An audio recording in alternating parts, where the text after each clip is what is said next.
일본의 왜곡된 역사인식이 생각보다 심각한 수준에 이르고 있습니다. 실제 일본 포털 사이트에서 한국 역사에 관한 글을 번역해 검색 시에 이러한 내용들이 나옵니다. 독립운동가 유관순 열사와 서대문 감옥 8호실 여성 독립운동가들의 이야기를 담은 한거에 관해서는 거짓말 이야기, 조선인의 망상, 생업을 한 건데 굉장히 부끄러운 줄 알아라 라고 하기도 하였으며 야후제편의 독립운동가, 3.1절 등만 검색하여도 위안부는 우리에게 협력적이고 술만 따라주었고 폭행 등은 일절 없었다. 한반도에서 구남섬에 온 사람들은 높은 연봉을 스스로 요구 및 자원해서 왔다. 한강의 기적은 일본에서 막대한 경제 원조와 기술 원조를 했기 때문이다 라는 근거 없는 기사와 커뮤니티 글을 수십 개나 확인이 가능합니다. 대부분 일본인의 그릇된 역사 인식으로 자리잡혀 있었던 거였습니다. 그들의 무논리적인 주장이 원인이 된 시점은 바로 왜곡된 역사에 대한 주입식 교육도 한몫을 합니다. 일본의 중학교과서 82%에는 한국이 독도 불법 점거를 했다는 왜곡된 내용을 기술하였고 아이들이 접하기 쉬운 커뮤니티에는 한국 역사에 관해 전부 허위성, 과장되었다라는 글이 판을 치고 있으니 성인이 되면서도 본인들의 잘못을 절대 뉘우칠 수 없는 환경이 되어버리는 것입니다. 심지어 한국이 일본을 위해 선행을 표하는 순간에도 철저히 무시하는 태도를 보였습니다. 동일본 대지진 때는 조속한 복구를 응원하며 세계 5위로 일본에 성금 기부를 했으나 일본 미디어 매체에서 발표한 성금 순위표에서 한국을 일부러 제외해버리기도 하였습니다. 그들은 아직도 한국을 식민지로 생각하는 듯한 언행으로 역사를 왜곡하는 것뿐만이 아닌 한국을 무시하고 모욕하고 있던 것이었습니다. 한국의 역사는 한국인들만이 주장하는 내용이다 라고 하면서 말이죠.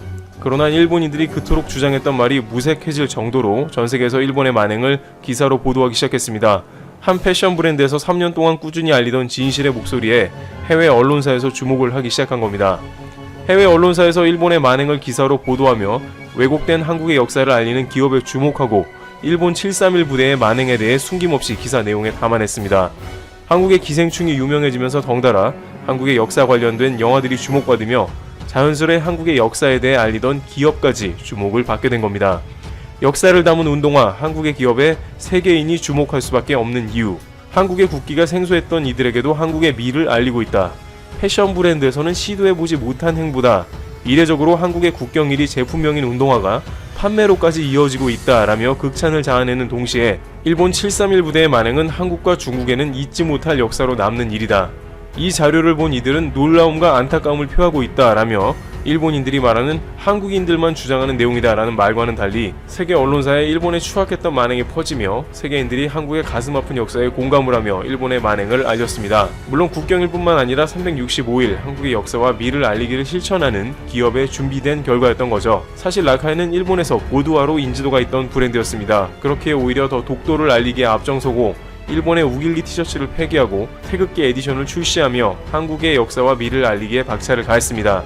또 그로 인해 일본에서의 불매운동을 겪었고 이미 심각해져 있는 그들의 역사인식을 알고 있었겠죠. 그래서였는지 굳이 일본인들의 반응에 큰 흔들림을 보이지 않았고 묵묵히 우리는 진실을 알릴 뿐이다 라는 그들만의 신념으로 일본인들이 창피하고 숙연해지고 깨우칠 수 있는 똑똑한 방법을 찾아냈습니다. 태극기가 들어간 제품과 같이 왜곡된 역사를 국내뿐만 아니라 해외에 하나하나씩 알리기 시작한 겁니다. 태극 컬러와 건공 감리가 들어간 운동화를 내세우며 독도를 알리기에 앞섰고 일본 731 부대의 생체 실험 내용을 4개 국어로 내걸었으며 독립운동가분들을 잊지 말고 이제는 빼앗기지 말고 우리 손으로 지키자며 독도 팔찌를 출시했습니다. 그리고 라카이 코리아는 이렇게 말했습니다. 절대 왜곡되어서는 안 되는 한국의 역사를 큰 영향력을 행사할 수 있는 기업에서 알리는 건 당연하다고 생각한다. 당장 눈앞의 이익보다는 자신들의 소신을 이어가며 몇 년 동안 하나의 목표만을 위해 달려오던 기업이기에 진심 어린 알림이 세계인들의 심금을 울릴 수 있게 된 것입니다. 2020년 한국은 일본이 해내지 못했던 전 세계적 어려움을 극복해내어 많은 나라가 필요로 하는 국가가 되었습니다. 심지어 그들마저 저희의 도움이 필요할 때가 되었죠. 하지만 우리는 내년 도쿄올림픽에서 일본의 우길기가 휘날리는 걸 보게 될 수도 있으며 앞으로 얼마나 더 걸릴지 모르는 대한민국의 땅, 독도를 영토 분쟁 속에서 지켜야 하고 제7권구가 8년 후 일본의 땅이 되는 걸 볼 수도 있습니다. 현재 일본 시장의 눈치를 보며 소신의 발언조차 하지 못하는 기업들이 많습니다. 하지만 소규모 기업인 라카이 코리아는 기업인이기 전에 한국인으로서의 한결같은 행보로 그들의 의지를 보여주고 있습니다. 이렇게 한국을 알리는 기업들이 좀 더 힘을 낼 수 있도록 많은 분들의 응원이 필요해 보입니다. 테루티브 여기서 마치겠습니다.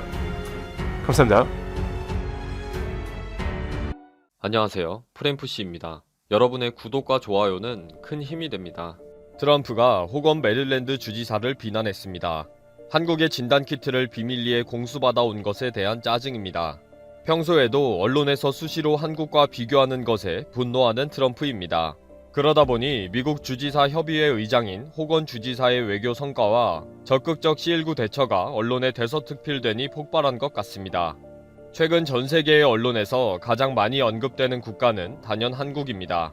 C19 사태를 통제하는 국가적 시스템과 국민과 정부에 대한 관심이 깊어진 거죠. 그러나 이러한 호의적 관심이 일부 국가의 정치 지도자들에게는 정말 짜증나고 불편한 것이 되기도 합니다. 대표적인 국가는 일본입니다. 그동안 일본은 한국이 검사를 확대하는 바람에 의료 붕괴가 일어났다 라고 비난만 했습니다. 그런데 지금 일본이 C19의 폭풍에 휘말려 엉망진창이 됐습니다. 전 세계에서 한국은 모범국가, 일본은 이상한 국가로 계속 비교가 되니 돌아버릴 수밖에 없죠. 이런 사실은 유럽도 마찬가지입니다. 최근 네덜란드에서 한국이 방역에 성공한 것은 독재국가의 시스템이 살아있기 때문에 가능했다 라는 황당한 기사가 나왔습니다.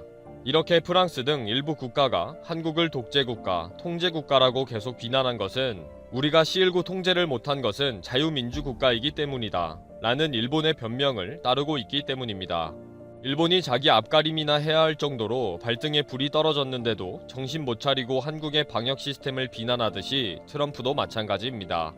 같이 놀더니 닮아가고 있는 거죠. 트럼프도 초기에는 한국의 도움을 요청하기도 했습니다. 한국의 진단키트가 꼭 필요했고 언론의 재촉도 있었기 때문입니다. 그렇게 3월 25일 트럼프는 한국에 진단키트를 요청했고 이 전화회담과 진단키트 요청은 미국의 언론에 보도가 되었습니다. 더 적극적으로 한국의 시스템 자체를 받아들이고 빨리 방역체제에 대한 도움을 받아야 한다고 했습니다.